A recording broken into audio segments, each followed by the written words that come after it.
चलिए स्टार्ट करते हैं आगे कहना फटाफट से। आप लोग भी ध्यान दीजिएगा। ऑलराइट ऑनलाइन स्टूडेंट्स अपने कह रहा हूँ और हम लोगों ने याद रखिएगा जिसने हमने अभी इसका कॉन्सिक्वेंसेस डिस्कस किए थे। और कॉन्सिक्वेंसेस मैं बता दूं एग्जाम के एक्सपेक्ट ऑफ कोर्स एग्जाम के पॉइंट ऑफ व्यू से इंपॉर्टेंट क्वेश्चन है, सो ध्यान से पढ़ेंगे, ठीक है, ध्यान समझेंगे। और फिर इसके अलावा देखो फ्यूचर में जब अपने क्लाइंट्स को गाइड करोगे ना तो उन्हें ये रियलिटी बताना समझ में आ रहा है। एक्चुअली हमने देखो लास्ट में डिस्कस किया था, सहारा ग्रुप का केस डिस्कस किया था, ठीक है, तो कितना बड़ा नुकसान हो जाता है आपके नॉन कंप्लायंस से। That's and second most important, अगर मैं सेकंड में नहीं कहूंगा, पहली इंपॉर्टेंट बात, you know what, company secretary के रोल में भी तो एक इंपॉर्टेंट बात है ना।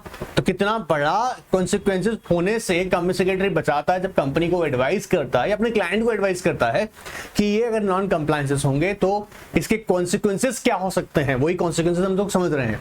कम्स एक्ट में क्या हो सकते हैं, क्रिमिनल चार्जेस फ्रेम हो जाता है, हाँ, मार्केट से फंड रेज नहीं कर सकते हो, रोड ब्लॉक ऑफ फंडिंग हो जाता है एक तरीके से अगर देखा जाए, ठीक है। रेपुटेशन तो बहुत बुरी तरह से डैमेज होती है। उस रेपुटेशन को लेकर ही मैं यहाँ पे आगे फर्दर डिस्कस कर रहा हूँ आप लोगों से, जिसे हम बोलेंगे आपको रेपुटेशनल डैमेजेस, ठीक है, रेपुटेशनल डैमेजेस। ध्यान से सुनना, पहले देखो ध्यान से सुनना, ठीक है, जल्दबाजी मत करना ये चैप्टर को समझने में, क्योंकि ये आप लोगों के लिए ना आपके फ्यूचर में बहुत ज्यादा हेल्पफुल होगा और आपको उसके बारे में पता होना चाहिए। ऑलराइट, तो ध्यान से सुनेंगे ताकि क्लैरिटी रहे। ऑलराइट, चलिए, जब हम रेपुटेशनल डैमेज कह रहे हैं तो ये रेपुटेशनल डैमेज ऑफ कोर्स हम लोग जानते हैं कि आपके नॉन कंप्लायंसेस की वजह से ये राइज हुए हैं। और अल्टीमेटली क्या होगा कि लिटिगेशन राइज हो जाएंगी। जब लिटिगेशन राइज होगी तो in the eyes of the your customers को क्या लगेगा कि आपकी कंपनी है ना एक एथिकल प्रैक्टिसेस नहीं करती है, फेयर प्रैक्टिसेस नहीं करती है, कहीं ना कहीं नॉन कंप्लायंसेस कर रही है, जिसकी वजह से उस पर लिटिगेशंस फाइल की जा रही हैं। तो आपके जो कस्टमर होंगे दोनों ही, जो एग्जिस्टिंग और आपके लॉयल कस्टमर्स हैं, वो भी आपके साथ नहीं रहेंगे। ये तो भूल ही जाओ कि नया कस्टमर आपको एंटर कर लेगा। क्यों, क्या होता है, जैसे लिटिगेशन किसी पे स्टार्ट होती है ना, ये पब्लिकली बहुत ज्यादा स्प्रेड हो जाता है। आप जैसे सहारा ग्रुप का एग्जांपल लो, किंगफिशर का एग्जांपल लो, नीरव मोदी का एग्जांपल लो, इन सब में क्या हुआ है, जैसे ही ये स्प्रेड हो गई एक तरीके से पब्लिक में इंफॉर्मेशन चला जाता है तो उस कंपनी का रेपुटेशन डैमेज हो जाता है। और यहां तक कि अगर हम बोले ना, देखो एक रियलिटी है, डेलॉयट स्टडी के अंदर एक देखने को मिला, जो मैं बताऊंगा अभी इसी में बताऊंगा, पढ़ाऊंगा आपको, क्या देखने को मिला कि 25% जो मार्केट है ना, मतलब एक रेपुटेशन की वजह से चलता है। मतलब एक ऑर्गेनाइजेशन, अगर हम लोग ऑल ओवर अगर देखें, ऑर्गेनाइजेशन फंड रेज कर रही है वो बिकॉज ऑफ इट्स नेम, उसके नेम से चीजें बिकती हैं। तो ये स्टडी में प्रूव हुआ है, रिसर्च में प्रूव हुआ है कि 25% तो लोग बिलीव करते हैं उसके नेम में, फंड दे रहे हैं ना, आपको पैसा दे रहे हैं उसके बिकॉज ऑफ नेम। अब वही अगर अनएथिकल प्रैक्टिस कर रहा है या अनएथिकल प्रैक्टिस नहीं है लेकिन फिर भी क्या है, नॉन कंप्लायंसेस है, तो आप सोच के देखिएगा वो एक मार्केट में आपका पब्लिक के अंदर इमेज कैसा हो जाएगा, डिस्टर्ब हो जाएगा। देखो आओ मटेरियल में आओगे फटाफट से, क्योंकि हमें लैंग्वेज भी चाहिए साथ में पढ़ने के लिए। Business public image is the key to its success. बहुत सारे नेम है, आप लोग जानते हैं ना, अंग्रेजों को, मतलब you know what, foreigners country में, फॉरेन कंट्रीज के अंदर ये है कि अगर उन्हें इंडिया में बिजनेस करना है तो उनके लिए फर्स्ट चॉइस टाटास ग्रुप है। जी हाँ, टाटास में बिलीव करते हैं कि टाटा है, इन्फोसिस है, ठीक है, महिंद्रा, ऐसे कई सारे ग्रुप्स हैं, लेकिन टाटास को अगर देखा जाए तो बहुत प्रायोरिटीज रखते हैं ये फॉरेन कोलैबोरेशंस के लिए। सो क्या कह रहे हैं, पब्लिक इमेज, ऑफ कोर्स किसी भी सक्सेस बिजनेस की सक्सेस की क्या है, पब्लिक इमेज। लोग उसे कैसे किस नजर से देख रहे हैं। When a company is thrust into the public eye for failing to comply with regulations, there are reputational repercussions. Repercussions समझते हैं ना, क्या होगा, नेगेटिव इंपैक्ट होगा अगर वो क्या होगी, फेल होगी अपने रेगुलेशन के साथ कंपाइल करने में। अभी सहारा ग्रुप के केस में हमने ये तो देखा था ना, सहारा ग्रुप को बोला गया, अच्छा उसके बाद में सुप्रीम कोर्ट ने ऑर्डर किया कि सुब्रत रॉय आपको प्रेजेंट होना पड़ेगा बिफोर द कोर्ट, बट उन्होंने अवॉइड किया गया। अल्टीमेटली क्या हुआ, यूपी पुलिस ने उनको अरेस्ट करके प्रेजेंट किया एंड लेटर ऑन क्या हुआ, he was sent to the jail when eventually lead to distrust। बात पकड़ मारा है, रेपुटेशनल रिपरकशंस क्या होगा, एक नेगेटिव इंपैक्ट जाएगा आपकी इमेज पे। Once that happens, loyal customers may leave and new customers may put off and potentially beneficial partnerships never be developed. अब beneficial partner कभी develop ही नहीं हो सकता. Beneficial partner मतलब कंपनी ए कंपनी बी के साथ बिजनेस करने के लिए तैयार थी, पर जैसे ही कंपनी ए ने देखा कि भाई हमारी तो मार्केट में बहुत अच्छी रेपुटेशन है, बट कंपनी ए का रेपुटेशन तो बहुत डिस्टर्ब है, तो कंपनी बी अगर ए के साथ मिलेगा तो उसका खुद का भी रेपुटेशन डाउन हो जाएगा, तो वो भी अवॉइड करती है. तो ऐसे बेनिफिशियल पार्टनरशिप भी आपको नहीं मिल पाती है. All right, sir. Now, today, because of the increased awareness and the focus on good governance practice, all stakeholders want to do business with the companies practicing legally and ethically. Stakeholders चाहते हैं कि sir business करना है जो practically क्या करता हो, practice कर रहा हो, लीगली एंड एथिकल कंप्लायंसेस के साथ वर्क करना पसंद करता हो. ऐसे ही लोगों के साथ स्टेक होल्डर्स, जैसे मैंने कहा टाटा ग्रुप्स, इन्फोसिस ने तो कई बार बिजनेस अवार्ड जीते इस मामले में. Compliance violation can turn customers or suppliers away, which damages the reputation of the company. भैया सप्लायर खुद आज जोड़ लेगा, कस्टमर्स बोलेंगे अरे भाड़ में जाओ, इनके साथ बिजनेस करना ठीक नहीं है अपने लिए. बस सुना रहा है ना, कस्टमर्स आप समझते हैं ना, बिजनेस टू बिजनेस भी कस्टमर्स होते हैं, B2B जिसे बोलते हैं, B2B कस्टमर्स भी होते हैं. आप मान लीजिएगा आपका सप्लायर है, वो आपके साथ में डील कर रहा है, तो वो कौन है, क्या एक बिजनेस पार्टी, आप कौन खुद है बिजनेस पार्टी. यहाँ पर आगे बनाएंगे तो दोनों बीच में रिलेशनशिप मेंटेन करने से बचेगा आदमी. कोई लीगली पता लगा, अब एक सोचने वाली बात है, जैसे इमेजिन जो बार बार डिफॉल्ट करता आया है, ठीक है, वो एक तरह से हैबिचुअल ऑफेंडर बन गया है. अब लेटर ऑन वो कंपनी कॉन्ट्रैक्ट करने जा रही है, इसके ऊपर पहले डाउट है क्या कि नॉन कंप्लायंस अलग करती है, लीगल प्रैक्टिस करता नहीं है, एथिकल प्रैक्टिस करता नहीं है, सर कॉन्ट्रैक्ट कर लिया हमारा पैसा बच जाएगा. बात पकड़ में आ रहा है, तो ऐसे से बचती हैं. And the companies stand to lose existing customers base and there are few to no new customers to vouch for the trustworthiness of the company. The damage to brand reputation can often cost even more those fines. ये reality है, note कर लीजिएगा इसको अच्छे से. क्या ये जो डैमेज है ना to the brand reputation can often cost even more than those fines. क्यों, लॉन्ग टर्म तक. अभी एक सोचिए, फाइन अगर इंपोज किया सो किया, लेकिन फाइन से ज्यादा हार्मफुल हो जाती है अगर आपके ब्रांड की रेपुटेशन खराब हो जाए. देखो पब्लिक ना, आप एक छोटा सा एग्जांपल दे रहे हैं, ठीक है. मैगी के प्रोडक्ट्स को लेके ये कहा गया था बीच में कि मैगी है ना एडल्ट्रेशंस कर रही है, मतलब मिलावट कर रही है और इससे बचना चाहिए. इसके देखा आपने, जब तक ये लैबोरेटरी टेस्ट के लिए मैगी पहुंचा और 6 महीने के गैप में ये सब चलता रहा है ना, इश्यूज चलते रहे. इस दौर में बहुत सारे कई कंपनीज ने अपने मैगी टाइप प्रोडक्ट्स लॉन्च कर दिए और लोगों को क्योंकि सेटिस्फाइड होना, कुछ तो उन्हें चाहिए मैगी जैसा, उन्होंने खूब परचेज हुआ, खूब सेल किया लोगों ने, लोगों ने खूब खरीदा उसको, जो और ब्रांड्स आई. अब ये एक टाइम के लिए 6 महीने के लिए मैगी के ब्रांड्स को लेके क्या हो गया था कि इमेज डिस्टर्ब हुई. आपको याद होगा मैगी ने बाद में क्या किया, ऐसी जबरदस्त प्रमोशन स्ट्रैटेजी और प्राइसिंग स्ट्रैटेजी के साथ में आई, प्राइसेस बढ़ाकर आई थी वो, और लोग क्योंकि खुश थे. और अब क्यों खुश थे, मैगी वापस आ गया और फिर ये भी क्लीन होगा कि हाँ मैगी में ऐसा कुछ भी नहीं है, एडल्ट्रेशंस कुछ नहीं है, तो वो प्राइसेस बढ़ाकर आया. बट 6 महीने के लिए तो क्या हुआ था, ऐसा हुआ था ना. तो यही होता है कि अगर आपकी ब्रांड रेपुटेशन अगर मार्केट में बिट जाए तो वो बहुत ज्यादा कॉस्टली होता है इंस्टेड ऑफ फाइन फिर भी आपको एक बार दे यार ठीक है मुक्त हो गए, लेकिन ब्रांड रेपुटेशन एक बार खराब हो जाए तो उसका मतलब. अब देखो इसको है ना, तुम रट्टा मार के चले जाओगे ना, सुनो ध्यान से, आप लोग भी सुनो, आप लोग भी ध्यान सुनो. देखो अगर आप लोग इनको रट्टा मार के चले जाओगे ना एग्जाम में, तो आपने कुछ डेवलप नहीं किया. मेरा कहने का मतलब क्या है, आप लोग अपने क्लाइंट्स को या अपनी कंपनीज में जाएंगे तो ये अप्रोच आपको रखनी चाहिए, ऐसा एटीट्यूड रखना चाहिए कि ये नॉन कंप्लायंस से बचना है. आपको क्यों अपॉइंट किया जाएगा, क्योंकि आप लोग समझिएगा, आप लोग कंपनी को गाइड करें, बचाएं नॉन कंप्लायंस से. और ये पिक्चर माइंड में सेट होनी चाहिए कि यार ये नॉन कंप्लायंस के कॉन्सिक्वेंसेस कितने खतरनाक होंगे ना. The proliferation of litigation alleging reputational damage has likely been inevitable, as reputation risk management has quickly become the most difficult and elusive challenge organization face. अब ध्यान समझेगा, देखो इसका मतलब समझते हैं. हाँ बेटा यही बता रहा हूं. प्रोलिफरेशन मतलब होता है, प्रोलिफरेशन मतलब एक तरह से हम देखें जिसे बोला जाता है बेटा जैसे डिसैमिनेट कर देना, ठीक है, पब्लिकली हो जाना, किसी चीज में पब्लिकली बढ़ जाना, किसी चीज का बढ़ जाना. जैसे क्या कर रहा है लिटिगेशंस, तो बहुत ज्यादा जब लिटिगेशंस बढ़ जाती हैं अलाइजिंग द रेपुटेशन डैमेजेस, उससे क्या होगा अल्टीमेटली रेपुटेशन ऑफ कोर्स खत्म होगा आपका. Has likely been inevitable. Inevitable मतलब अब कहीं ना कहीं वो एक मैंडेटरी प्रोसीजर बन जाता है। As reputation risk management has quickly become the most difficult and later on. फिर सबसे बड़ा प्रॉब्लम क्या आता है कि रेपुटेशन रिस्क मैनेजमेंट, अब कैसे इसको मैनेज किया जाए बिकम्स डिफिकल्ट, क्योंकि नंबर ऑफ अगर लिटिगेशंस किसी कंपनी पे अराइज हो रही हैं, बार बार उस लिटिगेशन बार बार न्यूज में आ रही है कि अभी आज ये डिफॉल्ट पाया गया, आज ये नॉन कंप्लायंस पाया गया, आज ये नॉन कंप्लायंस पाया गया, सेबी ने ये एक्शन लिया है, आज इनकम टैक्स अथॉरिटी ने इस कंपनी के खिलाफ एक्शन लिया है। देन नंबर ऑफ कंपनीज, मैं अपने स्टूडेंट्स को कॉर्पोरेट एडमिट डालता रहता हूँ, आई होप तुम लोग सबने देखा होगा, आप लोगों को तो पता ही है। हाँ बेटा मैं पना कर रहा हूँ, ठीक है। तो क्या कह रहे हैं, अब उससे क्या हो रहा है, कहां को कंटेंट्स पता लग रहा है, तो इससे इंपैक्ट जा रहा है क्या पब्लिक पे, उसका ऑफ कोर्स डिस्टर्ब होगा। अब ये रिस्क मैनेजमेंट जो बेसिकली ऑर्गेनाइजेशन है उनके लिए बड़ा डिफिकल्ट हो जाता है कि कैसे मैनेज करें इसको। And elusive challenge organisation face. अब एलिजिव मतलब इट्स डिफिकल्ट टू जज कि भैया इसे मैनेज कैसे किया जाएगा।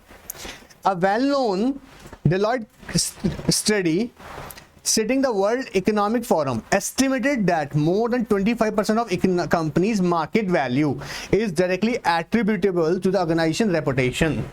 This is the reality of the market. What? Suppose Tata's comes with an IPO. Let's take example of it. Tata created a new entity and people are very much aware that this is a new instrument of Tata. You know what, अगर जब Tata demand करेगा, कहेगा कि हम IPO हम पैसा मांग रहे हैं पब्लिक से, इमीडिएटली लोग इसमें इन्वेस्ट कर देगा because of the name of the Tata. लेकिन ध्यान से सोचो एक बार के लिए कि अगर यही टाटा का नाम अगर बर्बाद है, या मान लीजिए विजय माल्या कह रहा है इंडिया आके, विजय माल्या कह रहे हैं कि क्या कि लाइए हमें पैसा दीजिएगा, हम आपको नया बिजनेस करके दिखाएंगे, तो business and as entrepreneur of course is a good man, but आज का डेट में उनका रेपुटेशन डिस्ट्रॉय है। नीरव मोदी आपसे आके पैसा मांग रहा है, आप क्या कहोगे, भैया 100 रुपए भी नहीं दूंगा। समझ में आ रहा है ना। अब 25% तो मार्केट जो वैल्यू एट्रीब्यूटेबल होती है ना because of the market reputation, sorry organisation reputation. As a consequence, reputational damage has become a paramount concern for corporate leaders. In fact, most governance oversight organizations have apathetically concluded that the reputation risk oversight is the exclusive province of the board of directors. मतलब ये जरूरी है कि कई सारी organisation मानते हैं कि जो इस एस्पेक्ट्स को लेकर रेपुटेशन रिस्क के लिए कि एक्सक्लूसिवली यहाँ पर बोर्ड ऑफ डायरेक्टर को इस पर ध्यान देना चाहिए। सिर्फ से ये नहीं मानना चाहिए it's part of risk management, इस पे एक्सक्लूसिवली इनका फोकस होना चाहिए कि उनकी रेपुटेशन ऑल टाइम मेंटेन रहे in the market. And among the many drivers of reputational harm, corporate litigation ranks among is the highest. The inevitability of litigation claims, particularly securities claims, should come as a no surprise given the value at the stake. और ये होता है securities claims में अंदर जब होता है ना, सारा ग्रुप के अंदर पूरा बर्बाद होकर रह गया। इससे बहुत ही सिंसियरली डील करना है, ये ऑब्जर्व करना है कि नॉन कंप्लायंसेस बिल्कुल नहीं हो।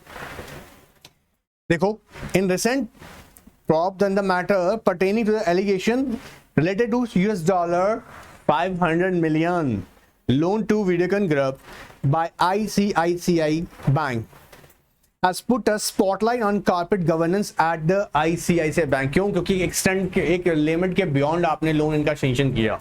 अब इससे क्या लगता है, क्या गड़बड़ हो सकता है अंदर मैनेजमेंट में। देखो, and pose risk to the reputation and investigate into allegation that India's ICICI Bank extended a loan with a potential conflict of interest, raises question over the bank governance and created a reputational risk. Created what? Severe reputational risk. अब लोगों के mind में set हो जाएगा ना। Same in 2017 में देखा गया। देखो, बहुत ये भी इंपॉर्टेंट छोटा सा एग्जांपल है। Top candies and chocolate market Cadbury India's paid a consultant who helped them to obtain a license by bribing the government officials. This destroyed the reputation of the company and that he was imposed with sky-touching fines. आपने क्या किया, licences के लिए, licence लेने के लिए bribery दिया government official को ताकि आपको लाइसेंस ग्रांट करे जाए। बट लेटर ऑन जब ये फैक्ट नॉलेज में आया तो इससे कंपनी का इमेज क्या होगा, डिस्टर्ब होगा। ऐसे बहुत सारे एग्जांपल्स हैं। मतलब बेटा अगर आप थोड़े से भी अवेयर हो, है ना, आप लोग थोड़े से भी अवेयर हो, पढ़ते हो, बिजनेस स्टैंडर्ड्स को पढ़ते हो, या NR के 9 के आपने व्हाट्सएप में याद रखिएगा, अलग के अलावा भी जो आपने कॉर्पोरेट नॉलेज अपडेट्स के लिए मैं बताता रहता हूँ, अगर वो भी आप ध्यान से देखते हो तो मैंने बहुत बार बात बताता रहता हूँ मैं कि कितने सारे ऐसे नॉन कंप्लायंस के वजह फाइन इंपोज हो रहे हैं, पेनल्टीज लगाई जा रही हैं। बताया तो था डिफरेंस पेनल्टी और फाइन में। अब नहीं बताऊंगा। अरे यार बाबू सेम क्वेश्चन, कुछ तो नया लेकर आओ। चलिए, access to markets and product delay. अब एक सोच के देखो, अब कोई कंपनी नॉन कंप्लायंसेस कर रही है, इधर वो अपना प्रोडक्ट मैन्युफैक्चरिंग कर रही है, ठीक है, प्रोडक्ट लॉन्चिंग से रोक देंगे। क्यों रोक देंगे? अरे भाई जब तक तू ये स्पेसिफिकेशंस कंप्लीट नहीं कर लेता है तो तुमको क्या नहीं कर सकते, तो अपना प्रोडक्ट लॉन्च नहीं कर सकते हो। Market access and product delay, पूरा बैंड बच जाता है। सोच के देखो, every country has its own labour and employment loss. दो इंपॉर्टेंट बात बोल रहे हैं, हर किसी कंट्री के अपने लेबर एंड एम्प्लॉयमेंट लॉज होते हैं। And multinational companies are obliged to compile with local laws and regulations. Also businesses are required to meet the host of regulations। host का मतलब आप लोग जानते हैं ना, जिस पर्टिकुलर कंट्री में जाकर आप बिजनेस करना चाहते हैं उसके रेगुलेशंस फॉलो करने हैं। If they wish to do business with the government, non-compliance across the enterprise and business network could result in exclusion from the tendering process and suppliers database। बात पकड़ मारा है?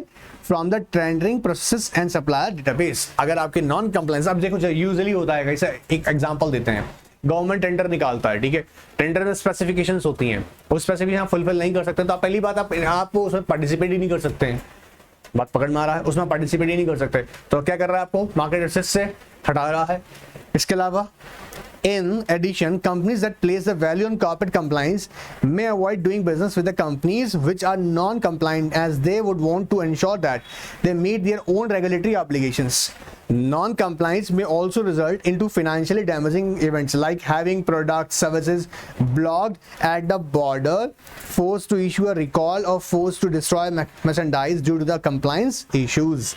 कई बार ऐसा देखा गया है कि अगर नॉन कंप्लायंसेस किए जाते हैं तो यहाँ पर यहाँ तक कि याद रखिएगा बिजनेस करने से मना कर दिया जाता है कि आप बिजनेस कैरी नहीं कर सकते। या किसी कंट्री में आप बिजनेस कर रहे हैं और वहां के लॉज, होस्ट कंट्री के लॉज अगर आप फॉलो नहीं कर रहे हैं तो यूजुअली क्या होगा, वहां पर आपको बिजनेस करने से मना कर दिया जाएगा, आपके प्रोडक्ट्स को अलाउ ही नहीं किया जाएगा। बात पकड़ में आ रहा है? मैं यहाँ पर दूसरे पर्सपेक्टिव से कह रहा हूँ, जो नॉन कंप्लायंसेस हैं। बात पकड़ में आया? तो आपका मार्केट एसेस जो है वो कम हो जाएगा। बात पकड़ में आ रहा है? फंड रेजिंग वाला मार्केट नहीं कह रहा हूं मैं यहाँ पे, मार्केट एसेस का मतलब क्या कह रहा हूं, आप जियोग्राफिकल बाउंड्री से बियॉन्ड जाके बिजनेस करना चाहते हैं और किसी होस्ट कंट्री के भी लॉज रेगुलेशंस हैं उनको फॉलो नहीं कर रहे हैं, जैसे अभी यहाँ बोला गया generally labour and employment laws हैं, उन्हें आप फॉलो नहीं कर रहे हैं। In that case what will happen, आपको क्या करने से मना कर दिया जाएगा, ठीक है। फर्दर कहता है रोड ब्लॉक इन फंडिंग। अब ये तो सोचने वाला बात है, यूजुअली क्या होता है इंटरनेशनल मार्केट में, तो पहला रूल है कि अपना होम कंट्री में आप डिफॉल्टर नहीं हो, अपना होम कंट्री में नॉन कंप्लायंट नहीं हो। अगर आप होम कंट्री में नॉन कंप्लायंट हो तो बोला बेशरम यहाँ आके तो पैसा मांग रहे हैं हमसे। देखो, prerequisites of any funding exercise is thus status of tax and regulatory compliance। पहले ही दोबारा चेक करते हैं ये status of tax and regulatory compliance। बात पकड़ में आ रहा है? Status of tax and regulatory compliance। A company cannot get funded even at the seed investment level। Seed investment मतलब at the initial level whose compliances are not up to date। Bank also require compliance documents like audited financial, auditor report, auditor certificate for last 3 years as the case may be। Chances of non-compliant company availing the bank loans are next to the 0%। So पहले तो कोई देगा ही नहीं bank. ये तो bank का example लिया है ना यहाँ पर इन्होंने ना, बाकी आप वैसे भी अगर सोच के देखिएगा नॉन कंप्लायंसेस होता है तो सेबी आगे नहीं जाने देता है फंड रेजिंग करने के लिए, पब्लिक को छोड़ो प्राइवेट प्लेसमेंट नहीं करने देगा। पकड़ में आ रहा है? आप इंटरनेशनल मार्केट से फंड रेज नहीं कर सकते हो। बात पकड़ में आया? क्लियर एकदम? बात समझ में आ रहा है क्या कह रहे हैं भाई? जनरली ये देखा जाता है कि टैक्स एंड रेगुलेटरी कंप्लायंसेस। अब अगर बैंक को आपने अप्रोच किया और कह रहे हैं कि जी आपके ऑडिटर अपने फाइनेंशियल स्टेटमेंट दीजिएगा, ऑडिटर रिपोर्ट दिखाएगा, सर्टिफिकेट दिखाएगा लास्ट ईयर का, अब पता लगा इनमें गड़बड़ कर रखा है, मतलब यही एक्यूरेट नहीं है, बैंक कह रहा है ना 0% चांस है आपको लोन देने के। और not just take the example of bank, जैसे मैंने कहा भी कि और भी रेगुलेटर्स हैं, आप उनके भी कंप्लायंस नहीं कर रहे हैं तो आपको वहां पे भी फंड रेजिंग आपकी हो ही सकती है। तो 3 चीज हमने यहाँ पे देख ली है, अभी वापस कंसीडर करिए। रेपुटेशनल डैमेजेस के बारे में क्या, access to market and product delay हो जाएगा, एंड थर्ड हमने देखा यहाँ पर क्या, road blocking of in fundings. अब इसके अलावा भी कुछ इन्होंने यहाँ पे एग्जांपल्स के फॉर्म में दिए हुए हैं, सिर्फ देखने के पॉइंट ऑफ व्यू से जरूर देख लेंगे, इसको इंपॉर्टेंट है ऐसा नहीं है, बट डिटेल यहाँ प्रोवाइड नहीं किया इन्होंने। Other distinct areas that present risk for non-compliance can also be stated। As under, जैसे financial, personal, operational, regulatory. Financial जैसे मॉनेटरी फाइन, ठीक है, पैसा आपके फाइन लगाया जाएगा। एंड ऑफ बिजनेस और बिजनेस लाइन, आपको कहा जाएगा भैया ये बिजनेस आप कैरी नहीं कर सकते हैं, ये बिजनेस लाइन जो है आपकी उसको रोक दिया जाएगा। तो अल्टीमेटली इंपैक्ट तो क्या होगा, फाइनेंशियल इंपैक्ट आएगा ना। इंक्रीज कैपिटल लिक्विडिटी और solvency requirements, increase capital liquidity. अब क्या होगा अल्टीमेटली, जब आपको फंडिंग कहीं से अवेलेबल नहीं होगी तो क्या करोगे आप, खुद ही आपको फंड रेज करना पड़ेगा। कैसे, अपने ही लोगों के थ्रू करना पड़ेगा। लिक्विडिटी और solvency requirements, impact on share price, share price market में बढ़ जाएगा, सोचने वाला बात है। सडनली आपके पास न्यूज आती है कि फ्रॉड डिटेक्ट हुआ है इस पर्टिकुलर कंपनी में, उस शेयर की प्राइसेस क्या हाल होती है, रातों रात क्या होते हैं, गिर जाते हैं। कंपैरेटिव डिसएडवांटेजेस, अब यार कंपैरेटिव डिसएडवांटेजेस बहुत सिंपल सी बात है, सोचने वाला बात है। जो बेनिफिट्स आपको अपॉर्चुनिटीज अवेलेबल थी, लाइक यू नो व्हाट, एक अनाउंसमेंट किया गया, जो कंपनीज कंप्लायंट कंपनीज हैं, एथिकल प्रैक्टिस कर रही हैं, ठीक है, कंप्लायंट कंपनीज हैं, एथिकल तो चलो साइड में रखते हैं, पर कंप्लायंसेस कर रही हैं, अप टू डेट कंप्लायंसेस कर रही हैं, वो एक पर्टिकुलर टेंडर के लिए अप्लाई कर सकती हैं। अब पता लगा आप तो उसमें ऐसे बैठे हुए हो, क्यों, क्योंकि हमने कई जगह डिफॉल्ट किया हुआ है। तो कंपैरेटिव डिसएडवांटेजेस आपके सामने नहीं आएगी। And opportunity cost of non compliances, opportunity cost of non compliances, इसी के बारे में बता रहे थे। अपॉर्चुनिटी कॉस्ट पता है ना आप लोगों को, बड़ा एक फेमस एग्जांपल है इसका। मान लीजिएगा एग्जांपल देके बता रहे हैं अपॉर्चुनिटी कॉस्ट का, इससे रिलेट मत कर लेना, समझाने के लिए बोल रहा हूँ, वो आपका क्वेश्चन था इसलिए बोल रहे हैं जी। क्या, मान लीजिए आपको यहाँ से 100 किलोमीटर कहीं जाना है, आप अपना व्हीकल के जाने के बजाय आपने कोई पब्लिक ट्रांसपोर्ट ले लिया, तो आपने क्या किया, आपका पर्पस तो पूरा हो रहा है जाने का, आप पब्लिक ट्रांसपोर्ट से जा रहे हो तो आपका कॉस्ट बढ़ गया, तो उसे क्या बोल रहे हैं हम लोग यहाँ पे, अपॉर्चुनिटी कॉस्ट। एग्जांपल से बता रहा हूँ, बहुत फेमस एग्जांपल है, मैं आप कॉस्टिंग बढ़ा नहीं रहा हूँ, बताने के लिए कह रहा हूँ। अब यहाँ पे कह रहा है opportunity cost of non compliances. जब भी बिजनेसेस होते हैं ना, यूजुअली आप ऑब्जर्व करना, आपको बिजनेस एक्सपांशन करना है, कॉर्पोरेट स्ट्रक्चरिंग करनी है, कॉर्पोरेट स्ट्रक्चरिंग करनी है, तो यूजुअली क्या होता है, साइनर्जीज डेवलप होती हैं। साइनर्जी समझते हैं ना, आप अपने इकोनॉमिक ऑफ स्केल को इंप्रूव करते हैं। वो कैसे होता है, एक कंपनी दूसरी कंपनी से मिलकर करती है बिजनेस। क्या यहाँ पर वो आपके लिए अपॉर्चुनिटी अवेलेबल होगी, नहीं, बहुत पकड़ में आ रहा है। वहीं पर्सनल देखेंगे, increase personal liability, of course director लगो छोड़ते नहीं, ऑफिसर डिफॉल्ट छोड़ते नहीं, डायरेक्टली लायबिलिटी बन जाती है उनके ऊपर। 4 changes to senior management, order क्या आता है, ये मैनेजमेंट हटाओ, रिमूव द एंटायर मैनेजमेंट, या दूसरा मैनेजमेंट लगेगा कंपनी में अपॉइंट होगा। कई केसेस देखे हैं एनसीईआरटी में, जब भी अफेयर्स पकड़ में आते हैं कंपनी के। Need for a highly price risk and compliance skills, बहुत ही ज्यादा कॉस्टली होता है।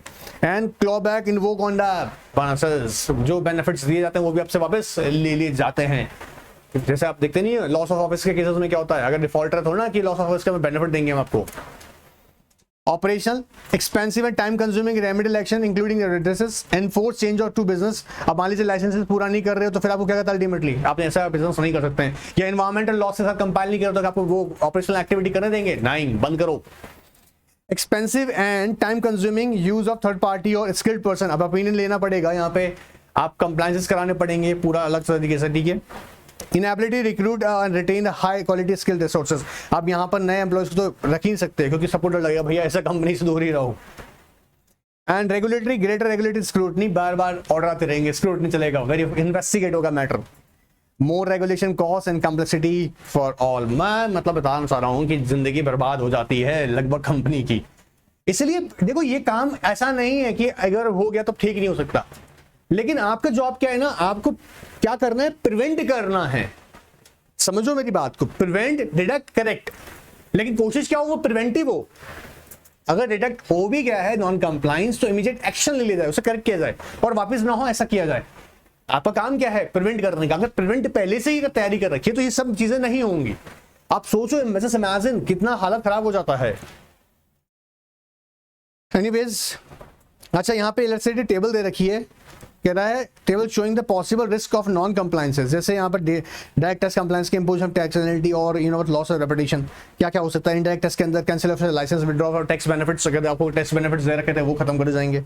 लेबर लॉस कंप्लायंस है, पेनल्टीज लगेगा, प्रोसिक्यूशन है। अच्छा, इन सब में एक बात कॉमन रहेगा, आपको रेपुटेशन डैमेज होगा, हर केस में डैमेज होगा, आप उठा के चेक कर लो चाहे। एनवायरमेंट में stoppage of operation, loss of reputation, ठीक है। एंड कॉर्पोरेट लॉस में वही case vocation of the prosecution directors and loss of reputation. मतलब यहाँ पे एग्जांपल दिया हुआ है, मैं सब यहाँ पे इसलिए रीड कर रहा हूँ कि ये कॉन्सिक्वेंसेज हैं इनके नॉन कंप्लायंसेस के डायरेक्ट इंडायरेक्ट टैक्सेस की बात करें, लेबर लॉस की बात करें, कॉर्पोरेट लॉस की बात करें, इनकी हम जब बात करेंगे तो यहाँ पे क्या बोल रहे हैं, ये कॉन्सिक्वेंसेज हैं उसके क्या होंगे अगर आपने कंप्लायंसेस नहीं किए गए। ठीक है, एनीवेज अब यहाँ तक तो दुख भरी बातें सारी हमने कर ली थी। मतलब दुख भरी का मतलब ऐसा ऐसा हो सकता है, ऐसा होने से कैसे रोका जाए, वो अब क्या करेंगे, कंप्लायंस रिस्क मैनेजमेंट, हम ऐसा प्रोग्राम डिजाइन करेंगे ताकि यहां पर याद रखिएगा ये रिस्क को मिटिगेट किया जा सके एंड मैं जैसे बोला भी प्रिवेंट किया जा सके, अगर हो है भी तो उसे डिडक्ट किया जा सके और करेक्टिव एक्शंस लिए जा सके ताकि अभी और फ्यूचर में इस तरह का रिपीटेशंस नहीं हो।